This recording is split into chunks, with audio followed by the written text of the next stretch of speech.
AJPI, association d'assurés engagés et responsables, présente Sud Radio, le grand matin week-end, la force de l'engagement. Muriel Réus. Bonjour Muriel Réus. Bonjour Jean-Marie. S'engager pour la création, on en parle dans quelques minutes avec votre invité Eric Newton, cofondateur et PDG de We Are. Avant, pourquoi s'engager pour la création? Alors nous allons commencer par un petit questionnement. Je suis une industrie. Je pèse économiquement davantage que l'aéronautique et l'automobile. Je défends la vision et l'identité de la France dans le monde. Je représente 5% du PIB français, 110 milliards d'euros de chiffre d'affaires, 1,7 million d'emplois et des exportations qui croissent 2 fois plus vite que l'ensemble des exportations françaises. On m'appelle les ICC. Alors qui suis-je ? Derrière cet acronyme, on retrouve les industries créatives et culturelles. Le cinéma et l'audiovisuel, la musique et le spectacle vivant, la mode et la création, les arts visuels et les arts de vivre, l'édition et les jeux vidéo, l'architecture, la photographie, le design, la communication. En fait, tous les métiers qui structurent la création, toutes les activités qui relèvent de la propriété intellectuelle. Cette mosaïque culturelle passionnante est une composante majeure de l'économie française. À l'intersection de l'économie et de la culture, elles sont le fer de lance de l'attractivité et de l'influence de la France. Tous les jours, nous consommons ces biens et ces services qui ont transformé nos vies. Notre consommation de la télévision en streaming, notre écoute de la musique sur des playlists collaboratives, la multiplication de nos abonnements en tout genre. Tous les jours, nous côtoyons des marques qui font les industries créatives et culturelles. Hachette dans l'édition, Ubisoft dans le jeu vidéo, LVMH ou Kering dans la mode, Publicis ou Havas dans la publicité. Et tous les programmes de fiction, documentaires, animation qui ont battu un record historique d'exportation en 2020. Cette industrie, voyez-vous, c'est une partie très importante des forces vives de la nation. Elle est d'ailleurs très convoitée, car derrière ces secteurs, il y a des marques, des talents, des créateurs, un savoir-faire français. Oui, nous pouvons le revendiquer, nos industries créatives et culturelles sont l'étendard de la France, notre rayonnement international. Et si leur intérêt ne cesse de croître depuis une vingtaine d'années, c'est parce que c'est aussi un instrument de pouvoir, de soft power, dans l'expérience qu'elle nous procure et dans les contenus qu'elle propose. Quel film regarder ? Américain, coréen, japonais ou français ? Quel livre lire parmi le millier publiés chaque année ? Quelle musique écouter et sur quelle plateforme ? Quel abonnement souscrire ? Défendre notre vision du monde, notre identité, c'est aussi le rôle de nos industries créatives. C'est pour cela aussi que nous devons les soutenir. Et c'est la raison pour laquelle on accueille avec plaisir votre invité, Eric Newton, cofondateur et PDG de We Are. Bonjour à vous. Bonjour. Alors, bonjour Eric Newton, un nom prédestiné, on pourrait le dire, en matière de curiosité et d'attraction universelle.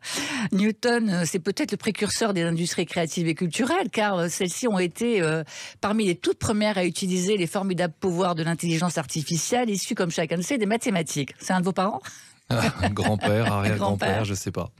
Ok, donc Eric, vous êtes un des soutiens les plus affirmés de nos industries créatives. Alors pourquoi cet intérêt pour les ICC, pour la défense des ICC ? Vous l'avez brillamment dit tout à l'heure, parce que c'est essentiel. C'est absolument essentiel. En tout cas, nous, chez We Are, et moi, je crois que c'est essentiel. C'est essentiel pour les 3 raisons que vous avez évoquées. D'abord, c'est un poids économique considérable qui ne va faire que s'accroître. Deuxièmement, c'est évidemment un poids culturel et un poids qui relaie la singularité française et ce qu'on est depuis des centaines d'années, c'est-à-dire ce qu'on est réellement, ce qui fait peuple, ce qui fait pays, ce qui fait qu'on vit ensemble. C'est notre culture. Et puis, bien évidemment, c'est un outil de pouvoir, de rayonnement international.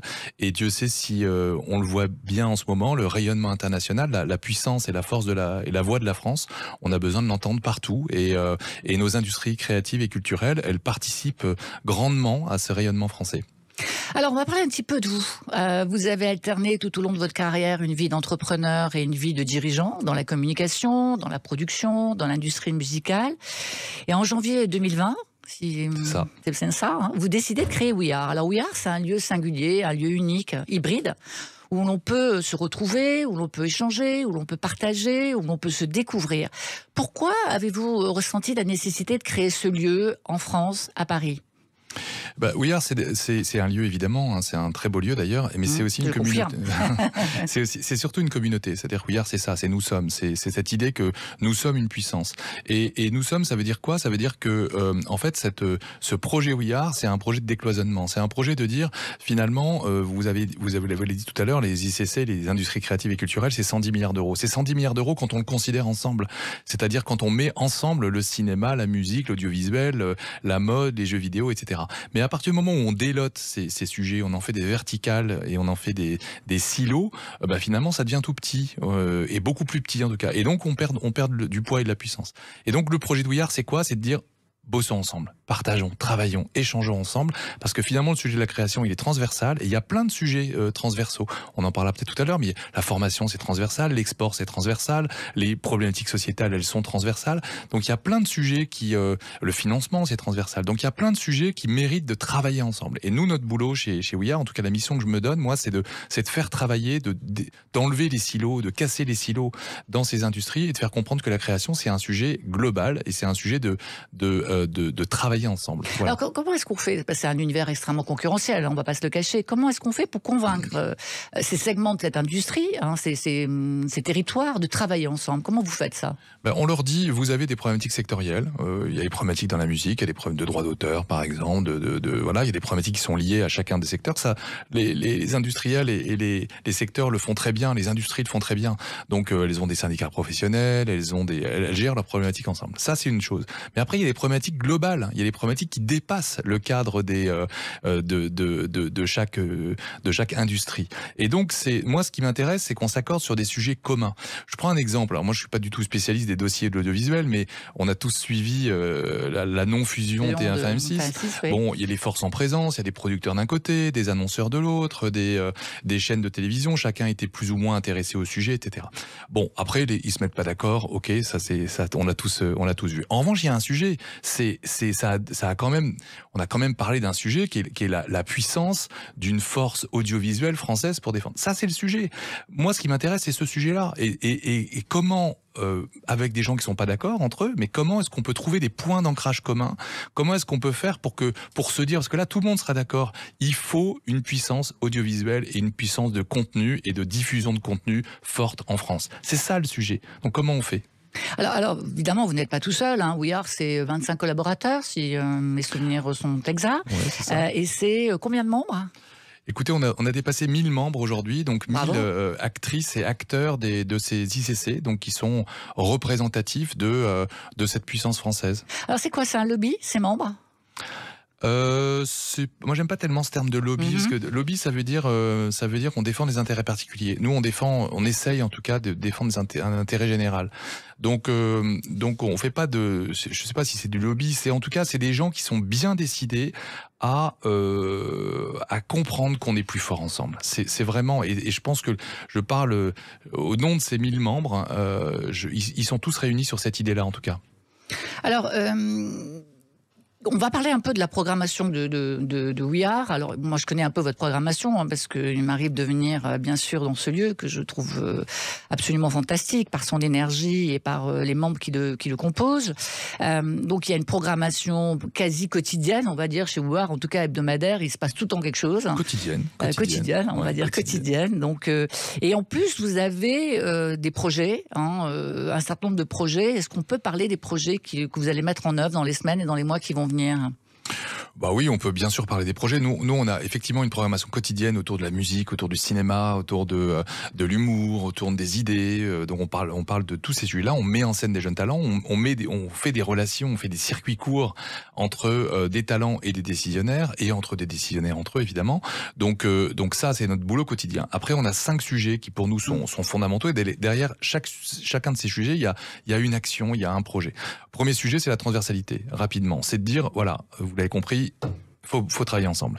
Donc là, on a un festival qu'on a lancé, un événement qu'on a lancé avec BPI France l'année dernière, qui s'appelle We Are French Touch, qui aura lieu le 23 novembre prochain chez We Are évidemment, et dans lequel on va réunir des forces en mouvement de toutes ces industries pour travailler et pour construire le futur de ces industries. Donc ça, c'est le 23 novembre. Ensuite, on a un deuxième sujet qui est la diversité. Comment est-ce qu'on fait dans nos métiers pour ne perdre aucun talent? Comment est-ce qu'on fait pour que des talents qui sont pas spécialement, qui connaissent pas spécialement ce qu'on peut faire dans la création française, comment on fait pour les faire venir? Donc là, on a un programme de mentorat qu'on va lancer au mois de janvier. Troisième sujet, c'est l'export. Comment on fait comprendre là aussi qu'on a une puissance à l'export? On va partir dans un festival qui s'appelle South by Southwest au mois de mars, avec, j'espère, une centaine d'entrepreneurs. On monte ça évidemment avec les équipes de BPI France et de Business France pour là aussi emmener des entrepreneurs à l'étranger. Quatrième sujet, c'est le changement climatique. Ce sujet, il est absolument fondamental, et comme nos industries sont plus visibles que d'autres, là, il faut qu'on soit actif et moteur sur ces sujets pour faire comprendre le changement de paradigme qui est en train de s'opérer. Et puis, cinquième sujet, c'est le financement. Donc, comment on peut faire financer ou aider au financement de nouveaux projets innovants, de start-up. Et là, on a un programme avec Vivatech au mois de juin, qui est un programme qui s'appelle We Are Challenge, où on identifie et on soutient des jeunes start-up et des jeunes entrepreneurs français. Alors, un programme très très riche. On a bien vu vos sujets, donc la formation, l'export. Alors, il y a une question que j'avais envie un petit peu de vous poser, parce que les industries créatives, on l'a vu tout à l'heure, c'est très lié à la propriété intellectuelle. Est-ce que cette propriété intellectuelle, dans un univers qui a aboli les frontières géographiques, les frontières culturelles, et qui a laissé le champ libre à nouveaux circuits, peut être un petit peu en danger? Est-ce que cette question de est-ce que les acteurs, est-ce que les talents peuvent perdre un petit peu leurs droits avec cette abolition de frontières et du numérique? Alors oui, il y a un sujet, il y a un sujet et potentiellement un danger, évidemment, mais en même temps, il y a des opportunités incroyables. On parle beaucoup de NFT, de blockchain, etc. Évidemment que ce sujet de la protection et la capacité de demain, aujourd'hui avec la blockchain, de sécuriser finalement l'origine de l'œuvre, par exemple, est un sujet qui va sans doute accroître la capacité pour chaque créateur à garder la main sur ses propres créations. Donc c'est comme tous ces sujets, il y a des dangers et des opportunités. Le sujet, c'est comment la France et comment nous, dans nos industries, on va accompagner ce changement pour qu'il y ait le maximum d'opportunités à saisir et qu'on les saisisse et qu'on laisse les dangers de côté. Alors, We Are, c'est dans le cœur de Paris. On ne va pas inviter tous nos auditeurs à venir vous rejoindre. Ils peuvent devenir membres, bien sûr. Pour cela, il faut qu'ils vous le demandent, parce que tout le monde n'a pas accès, effectivement, à cet endroit. Mais voilà, on peut venir vous voir. En tout cas, on peut venir voir les expos. On peut venir déjeuner chez We Are, qui se trouve donc qui se trouve rue du Faubourg Saint-Honoré, en face d'un hôtel qui s'appelle le Bristol, donc au 73. Voilà. Mais on peut surtout nous découvrir sur tout ce qu'on fait. On peut nous découvrir sur notre site, weare.sh. On peut venir nous voir. On peut un petit dernier message pour clôturer cette interview. Déjà, merci de m'avoir invité, Muriel. Pour parler de ce sujet. Et puis, pour parler de ce sujet. Et le dernier message, on va lancer une autre activité, parce qu'on n'arrête pas, nous, on est comme ça. Je pense que là, c'est l'énergie qui crée l'énergie. Mais on va lancer également une activité de formation, une école pour former à deux grands changements, les changements digitaux et les changements autour du climat. Voilà. Merci, Eric. Merci à vous, Eric Newton. Je rappelle que vous êtes le cofondateur et le PDG de We Are. Pas d'engagement sans culture, Muriel Réus, et pas de culture sans éducation. Exactement, il n'y a pas de culture sans éducation, et vous savez que les femmes représentent moins de 20% des salariés dans le secteur de la tech. Pourtant, elles sont 57% à avoir obtenu un diplôme de l'enseignement supérieur. Alors pourquoi seuls 13% de ces diplômés qui travaillent dans le secteur du numérique? Alors il y a plusieurs raisons à cela, on pourrait faire une émission entière sur ce sujet, on la fera peut-être d'ailleurs dans quelques temps. Les quelques raisons qu'on peut évoquer, ce sont les disparités dans le choix des orientations, un sujet de confiance, cette fameuse confiance que les femmes n'ont pas forcément en elles, et puis une fausse idée des métiers offerts par cette industrie et un imaginaire geek dont les filles seraient exclues. Pourtant, le digital, on vient d'en parler, est absolument partout. Il donne naissance chaque année à de nouveaux métiers et surtout, il façonne le monde de demain. Donc, il est hors de question de priver les jeunes filles et les femmes de compétences numériques. Et c'est là qu'intervient Becomtech, créée en 2017 par une femme encore. Cette association dont j'adore la signature, Because Girls Can, parce que les filles peuvent le faire, s'est emparée de ce sujet de la mixité dans l'informatique et le numérique. Ce qui est très intéressant avec Becomtech, c'est que les cibles de leur programme sont les jeunes filles des collèges et des lycées, de la 3e à la seconde. Et quand on sait que les maths ne font plus partie du tronc commun du bac depuis 2019 et que seuls 33% des filles sont encouragées par leurs parents à s'orienter vers les métiers du numérique, contre 61% pour les garçons, on mesure l'importance de cette sensibilisation aux métiers du numérique à cet âge. 2 programmes, Jumping Tech et Ambassadrice, pour acquérir les fondamentaux et sortir des stéréotypes excluants qui entourent les métiers scientifiques et techniques. Des programmes 100% gratuits. Une gratuité fondamentale car 52% des participantes viennent de milieux populaires et ne disposent pas d'ordinateur chez elles. Voilà, pour en savoir plus, pour vous inscrire au prochain Girl Camp 100% féminin, www.becomtech.fr. Merci beaucoup Muriel Réus. On vous retrouve dimanche prochain. Merci Jean-Marie. À 8h13, toujours Merci, pour la Eric. force de l'engagement. Sud Radio, le grand matin week-end, la force de l'engagement, Muriel Réus. Avec AGP, association d'assurés engagés et responsables.